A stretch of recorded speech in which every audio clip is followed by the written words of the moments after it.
السلام علیکم، میرا نام ہے خدیر احمد شیخ۔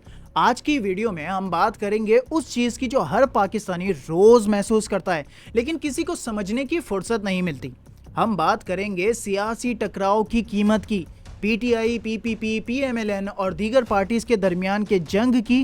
لیکن یہ ویڈیو کسی ایک پارٹی کے خلاف نہیں ہے، یہ ویڈیو اس سسٹم کے خلاف ہے جو ہم سب کو نقصان پہنچا رہا ہے۔ یہ کہانی شروع کرنے سے پہلے بات کرتے ہیں احمد کی۔ یہ ایک 32 سال کا لڑکا ہے، وہ فیصل آباد میں رہتا ہے۔ احمد نے 2018 میں اپنی چھوٹی سی آئی ٹی کمپنی شروع کی تھی۔ اس کے پاس 8 امپلائیز تھے۔ وہ فری لانسرز کے لیے ایک چھوٹا سا کو ورکنگ اسپیس رن کرتا تھا۔ 2024 میں جب سیاسی حالات اور خراب ہوئے تو انٹرنیٹ سروسز بار بار بند ہونے لگیں۔ احمد کے کلائنٹس اوورسیز تھے۔ جب انٹرنیٹ بند ہوتا تھا تو احمد کا بزنس بند ہوتا تھا۔ پاکستان سافٹ ویئر ہاؤسز ایسوسی ایشن کے مطابق صرف آئی ٹی سیکٹر کو ہر سال $150 ملین کا نقصان ہو رہا ہے، سلو انٹرنیٹ اور شٹ ڈاؤنز کی وجہ سے۔ احمد نے 2024 کے اینڈ میں اپنی کمپنی بند کر دی۔ اس کے 8 امپلائیز بے روزگار ہو گئے۔ اب وہ سوچ رہا ہے کہ ملیشیا چلا جائے۔ احمد صرف ایک ایگزامپل ہے۔ پاکستان میں تقریباً 2.37 ملین فری لانسرز ہیں۔ ان میں سے 25% فل ٹائم فری لانسرز ہیں جن کا کوئی اور سورس آف انکم نہیں۔ فری لانسرز نے رپورٹ کیا کہ ان ریلائبل انٹرنیٹ کی وجہ سے ان کی ورک اپورچونٹیز میں 70% کی کمی آ گئی۔ یہ صرف احمد کی کہانی نہیں ہے، یہ 2.37 ملین لوگوں کی کہانی ہے۔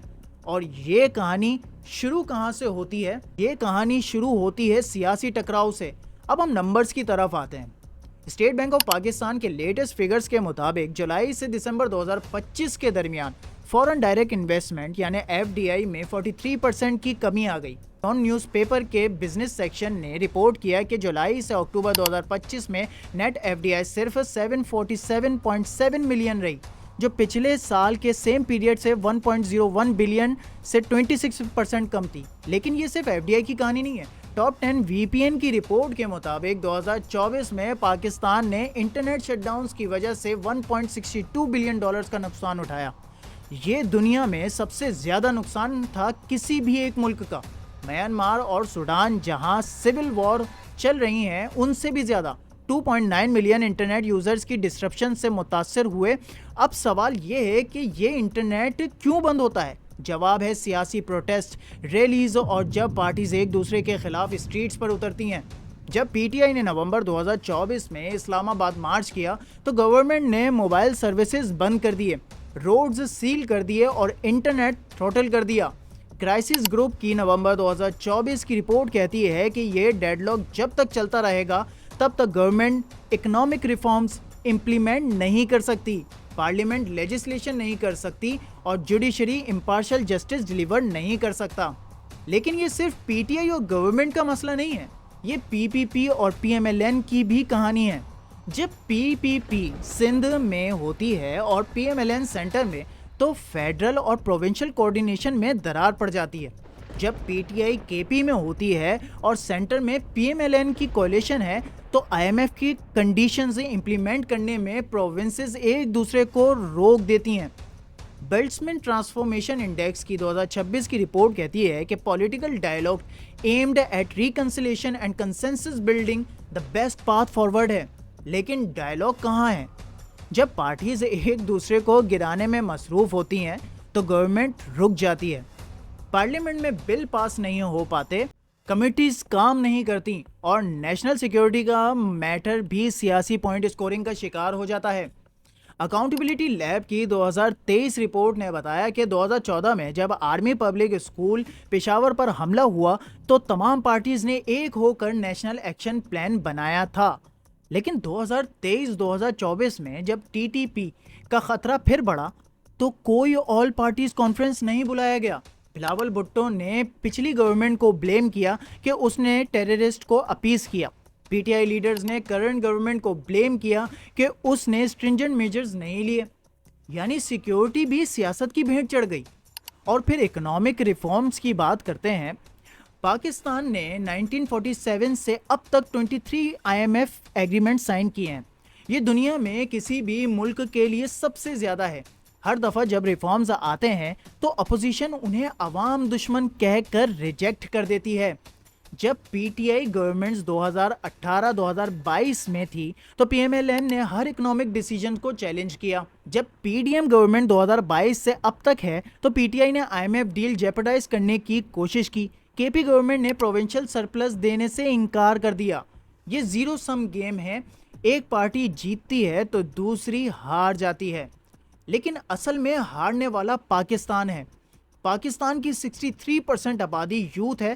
2018 کے الیکشنز میں یوتھ ووٹر ٹرن آؤٹ صرف 31.5% تھا۔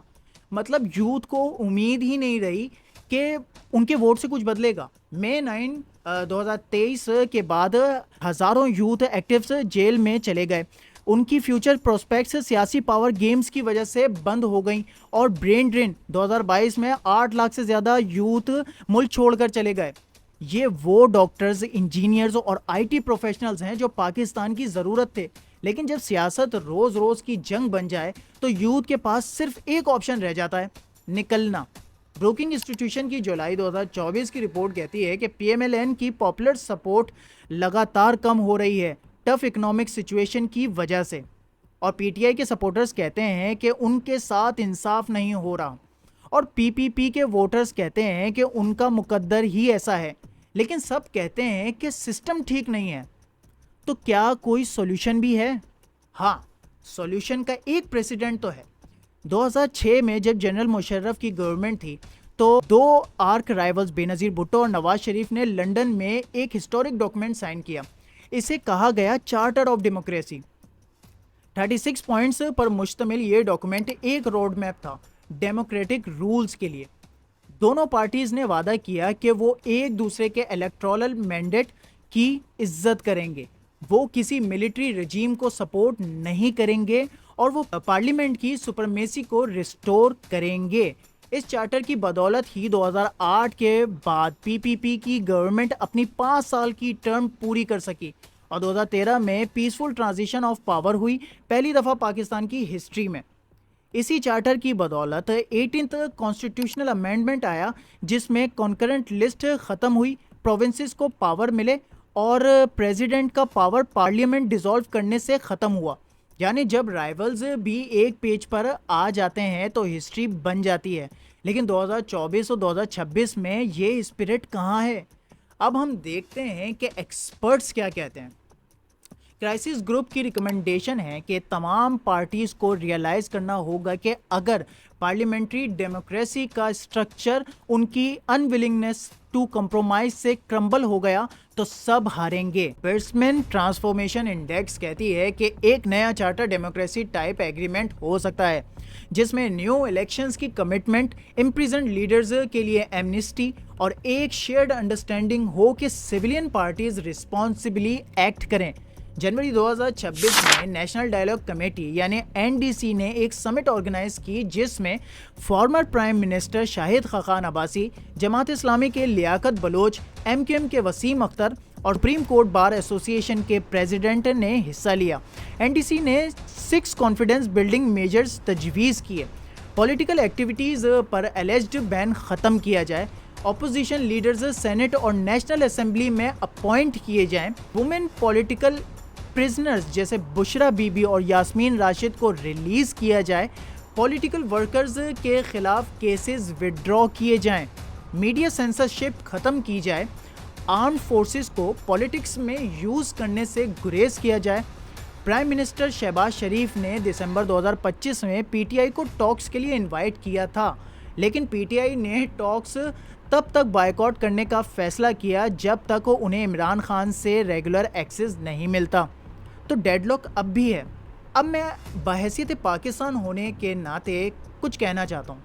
پہلی بات، مجھے کسی پارٹی سے کوئی تعلق نہیں ہے، میں انڈیپینڈنٹ اینالسٹ ہوں۔ میری سجیشن یہ ہے کہ ہمیں ایک چارٹر آف اکنامی چاہیے، جیسے 2006 میں چارٹر آف ڈیموکریسی آیا تھا، ویسے ہی اب تمام پارٹیز کو ایک ڈاکومنٹ پر سائن کرنا چاہیے جس میں 5 سال کی اکنامک پالیسیز پر کنسنسس ہو۔ Tax policy, I M F reforms, energy tariffs اور ایف ڈی آئی رولز، ان سب پر کراس پارٹی ایگریمنٹ ہو۔ اگر ایک پارٹی گورنمنٹ میں آئے تو دوسری انہیں سبوٹاج نہیں کرے گی۔ پارلیمنٹ کو امپاور کیا جائے، جب پارلیمنٹ کام کرے گی تو اسٹریٹس پر کیوس کی ضرورت ہی نہیں رہے گی۔ پبلک اکاؤنٹس کمیٹی کا چیئرمین اپوزیشن سے ہونا چاہیے۔ لوکل گورنمنٹس کو مضبوط کیا جائے، جب پاور لوکل لیول پر جائے گی تو پارٹیز کے درمیان سینٹر پر لڑائی کم ہوگی۔ یوتھ کو ٹیبل پر لایا جائے، کیونکہ 63% آبادی کو صرف ووٹر بنانے تک محدود نہیں کیا جا سکتا۔ ان کی ریپریزنٹیشن پولیٹیکل پارٹیز کے ڈیسیجن میکنگ میں ہونی چاہیے۔ لیکن کچھ سوال آج بھی ان آنسرڈ ہیں۔ کیا پی ٹی آئی ٹاکس تب تک بائیکاٹ کرتی رہے گی جب تک عمران خان ریلیز نہیں ہوتے؟ کیا پی ایم ایل این اور پی پی پی اپنی پولیٹیکل انٹرسٹ کو نیشنل انٹرسٹ پر ترجیح دینا بند کریں گے؟ کیا ریاست کی نیچر کو سویلین سپریمیسی کا راستہ دکھایا جا سکتا ہے بنا کسی نئے کنفرنٹیشن کے؟ کیا یوتھ کبھی واپس آئے گی یا برین ڈرین پرماننٹ بن جائے گا؟ کیا 2026 میں کوئی نیا چارٹر آف ڈیموکریسی پاسبل ہے یا وقت گزر چکا ہے؟ یہ سوال آج کے لیے ان آنسرڈ ہیں۔ ہو سکتا ہے ان کا جواب ہمیں ودن کپل آف فیو منتھس مل جائے۔ اور ایک آخری بات، پھر سے احمد کی کہانی پہ لوٹتے ہیں، پھر سے کہانی کو وہیں سے کنٹینیو کرتے ہیں۔ احمد نے ملیشیا جانے کا فیصلہ کر لیا ہے، لیکن وہ چاہتا تھا کہ پاکستان میں ہی رہے۔ اس نے صرف ایک چیز مانگی تھی، اسٹیبلٹی، جو سیاسی پارٹیز ایک دوسرے سے نفرت کرنے کی وجہ سے ختم کر بیٹھے ہیں۔ پاکستان کو ایک نئے چارٹر کی ضرورت ہے، اکنامی کا چارٹر، اور شاید ایک نئی سوچ کی بھی ضرورت ہے۔ تو آج کے لیے اتنا ہی۔ اگر آپ کو یہ ویڈیو اچھی لگی ہو تو ہماری ویڈیو کو لائک کریں، سبسکرائب کریں اور شیئر ضرور کریں، اور کمنٹ سیکشن میں اپنی رائے کا اظہار ضرور کریں۔ So we'll see you in our next video. تب تک کے لیے اللہ حافظ۔